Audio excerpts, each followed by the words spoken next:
Assalamualaikum warahmatullahi wabarakatuh. Apa kabar teman-teman semua? Semoga kalian baik-baik saja dan hidup kalian diberikan kebahagiaan dan keberkahan oleh Tuhan Yang Maha Kuasa. Amin. Kali ini ada sebuah kisah nyata kiriman dari seseorang yang namanya minta disamarkan dengan sebuah judul cerita Gubuk Hantu di Tengah Hutan Belantara. Dan bagi teman-teman yang baru bergabung, mohon di like video ini dan jangan lupa tekan tombol subscribe dan tombol loncengnya agar teman-teman semua tidak ketinggalan cerita-cerita terbaru dari channel ini dan tetap di channel Narsis. Baiklah teman-teman, mari simak ceritanya. Di sudut kota yang ramai, terdapat sebuah warung kecil di pinggiran jalan raya. Duduk santai dua orang pemuda ditemani kopi hitam kental. Sebut saja namanya Rangga dan Vino. Sembari ngobrol ngalor ngidul di warung itu, mereka berdua berniat pergi ke puncak di salah satu gunung yang cukup bagus pemandangannya. Dan lokasinya berada di ujung timur Pulau Jawa. Tempat tersebut biasanya untuk jalur pendakian oleh beberapa komunitas pecinta alam dari berbagai komunitas di seluruh Indonesia. Vino yang pernah tergabung di komunitas tersebut pernah mengajak teman-temannya untuk pergi ke tempat tersebut. Namun dengan alasan satu dan lain hal, cuma si Rangga yang mau dan siap untuk menaklukkan puncak gunung tersebut.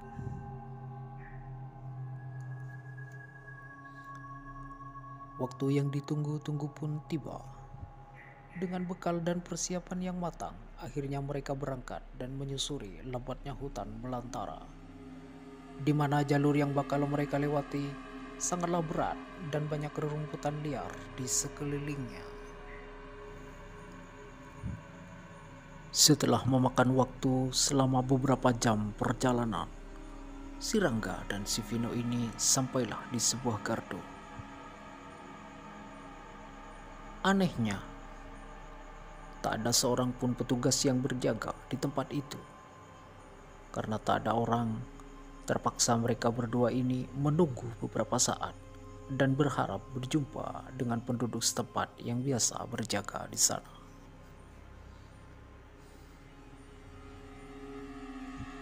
Tapi tak ada tanda-tanda orang atau penduduk yang berjaga di tempat tersebut.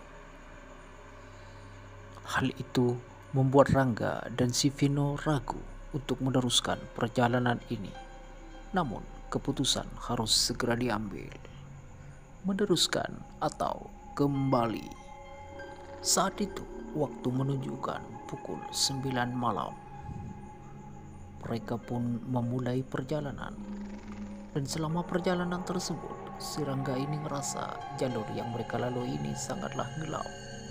Bahkan lebih gelap dari biasanya. Anehnya lagi, tak satu pun dari mereka berdua mendengar suara binatang malam. Walaupun medannya cukup berat dengan bebatuan dan rimbunnya rerumputan liar di sekelilingnya, namun mereka berhasil melewatinya dengan aman. Kata kakek, kalau suasana sunyi gelap kayak gini, gak ada suara sama sekali. Biasanya ada makhluk halus. Shh, malam-malam begini gak baik ngomong begitu. Diam. Si Vino gelisah, pikirannya mulai tak karuan. Ia berjalan di belakang Rangga dan ia ngerasa ada sesuatu yang ngikutin dia dari belakang. Vino mencoba memberanikan diri menoleh ke belakang, namun kosong. Bulu kuduknya berdiri, keringat dingin mengucur di seluruh tubuhnya.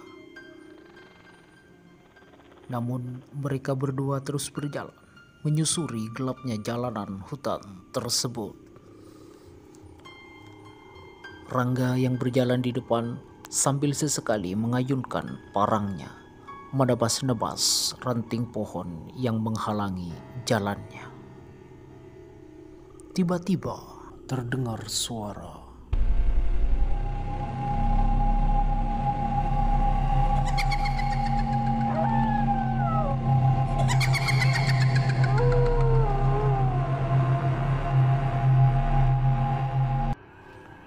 Kak, kamu dengar suara itu?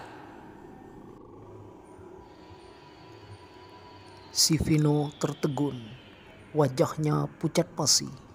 Namun mereka berdua mencoba melihat-lihat sekeliling dan mendengar ulang suara itu. Tapi mereka tidak melihat apapun.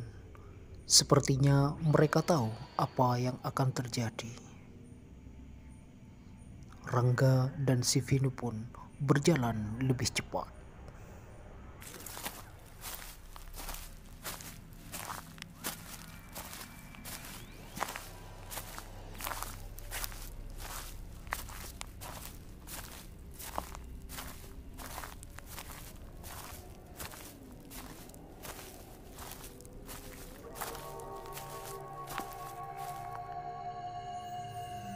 Dan sepertinya mereka sudah diintai oleh makhluk-makhluk astral penghuni hutan tersebut.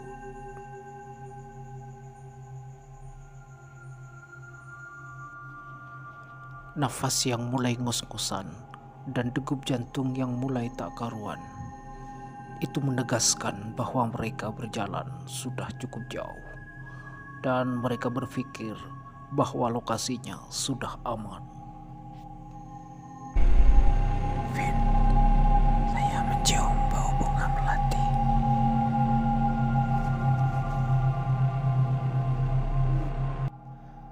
Rangga merasa bahwa ada energi yang mendekat. Wajahnya tegang. Seketika Rangga pun menoleh ke arah belakang. Tak ada sesuatu. Hanya rumput ilalang yang menari diterpa angin malam. Rangga dan Vino pun meneruskan perjalanannya.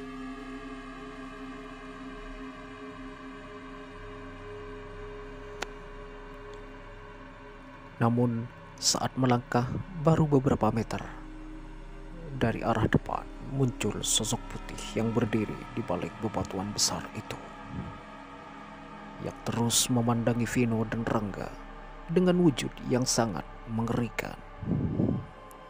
Rambutnya panjang berantakan, matanya melotot tajam.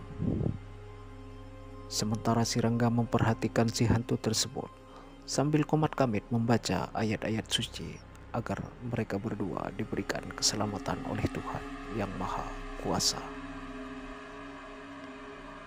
Selang beberapa saat, kepalan asap pun berhembus dari balik batu besar itu, seiring dengan hilangnya hantu tersebut, yang tak lain adalah sosok kuntilanak yang gentayangan di kegelapan malam. Vin, kenapa berhenti? Coba lihat di balik bebatuan besar itu. Ada sosok kunti yang sedang memperhatikan kita. Seketika Rangga pun terkejut. Ia ketakutan melihat sesosok hantu di tengah kegelapan malam. Namun si Vino mencoba menenangkan si Rangga ini dan berharap tidak terjadi hal-hal yang tidak diinginkan. Dengan tergesa-gesa, mereka pun melanjutkan perjalanannya hingga sampai di satu tempat di pinggiran bukit. Ternyata ada sebuah gubuk tua. Kak, tuh ada gubuk tua. Kita istirahat di sana dulu yuk.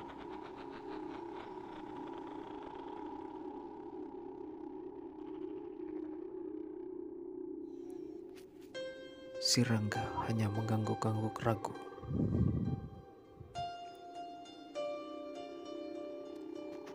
Jangan-jangan, Pikir si Rangga dalam hati, yang tanpa disadari oleh kedua orang ini bahwa mereka sedang disambut oleh penunggu rumah itu.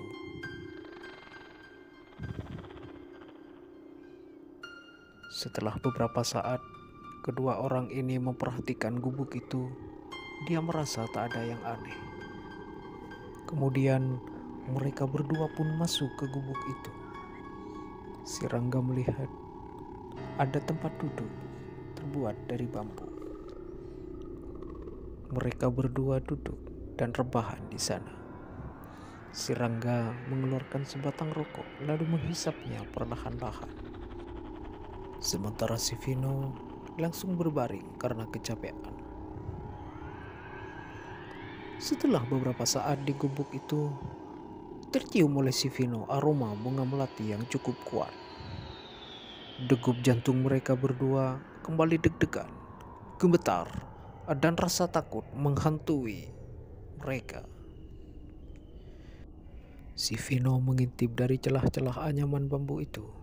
Ternyata dari balik rimbunnya pepohonan di luar sana berjejer sesosok perempuan berbaju putih. Wujudnya sangat menyeramkan. Matanya hitam mengerikan.